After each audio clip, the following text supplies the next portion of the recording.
ಎಲ್ಲ ಗೊಂದಲಗಳ ನಡುವೆ ಡಿ.ಕೆ. ಶಿವಕುಮಾರ್ ಅವರಿಗೆ ಪಾರ್ಲಿಮೆಂಟ್ ಎಲೆಕ್ಷನ್ನಲ್ಲಿ ತಮ್ಮ ಸೋತಿದ್ದು ಇನ್ನೂ ಕೂಡ ಕಾಡ್ತಾ ಇದೆ. ಇವತ್ತು ಜನಸ್ಪಂದನ ಕಾರ್ಯಕ್ರಮದಲ್ಲಿ ಈ ವಿಚಾರವಾಗಿ ಮಾತನಾಡಿದ್ದಾರೆ ಡಿ.ಕೆ. ಶಿವಕುಮಾರ್.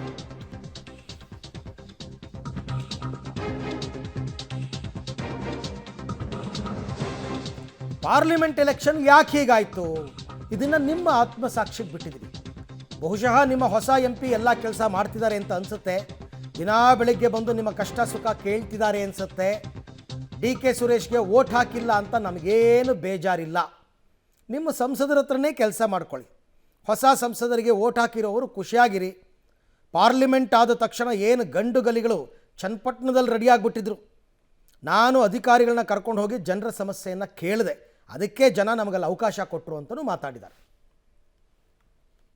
ಎಲೆಕ್ಷನ್ಗೆ ವೋಟ್ ಯಾಕೆ ಹಿಂಗಾಯ್ತು ಅಂತ ಅವ್ರ ಆತ್ಮಸಾಕ್ಷಿಗೆ ನಾನು ಬಿಟ್ಬಿಡ್ತೀನಿ. ಆತ್ಮಸಾಕ್ಷಿಗೆ ಇನ್ನೊಬ್ಬ MP ಗೆ ವೋಟ್ ಹಾಕಿ ಬೇರೆಯವ್ರನ್ನ ಗೆಲ್ಸಿದ್ರು.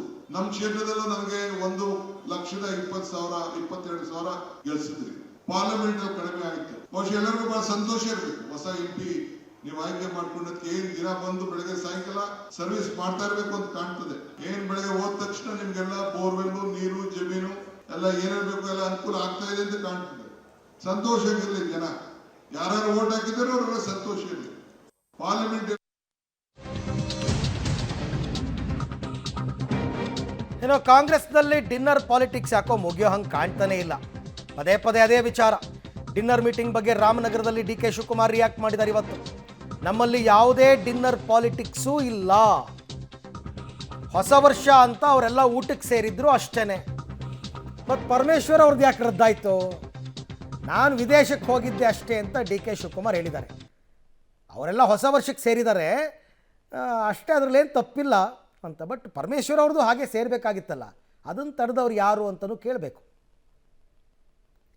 ಯಾವ ಡಿನ್ನರು ಇಲ್ಲ. ಸುಮ್ಮನೆ ನೀವು ಯಾರೋ ಸುಳ್ಳು ಹೇಳಿದ್ರು, ಯಾರೋ ಸ್ಟೋರಿ ಕೂಪಪ್ ಮಾಡಿದ್ರು, ಯಾರು ಇಲ್ಲ. 3-4 ಜನ ಸೇರಿಕೊಂಡ್ರು. ಸುಮ್ಮನೆ ಜಸ್ಟ್ ನ್ಯೂ ಇಯರ್ಗೆ ಮಾತಾಡಿದ್ರು, ನ್ಯೂ ಇಯರ್ಗೆ ಸೇರಿಕೊಂಡ್ರು. ನಾವೆಲ್ಲ ನ್ಯೂ ಇಯರ್ ಹೊರಗಡೆಗೆ ಹೋಗಿದ್ದೋ.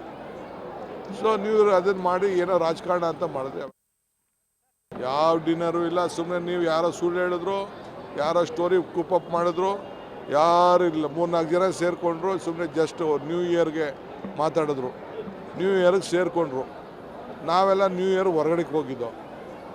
ಸೊ ನೀವು ಅದನ್ನು ಮಾಡಿ ಏನೋ ರಾಜಕಾರಣ ಅಂತ ಮಾಡಿದ್ರೆ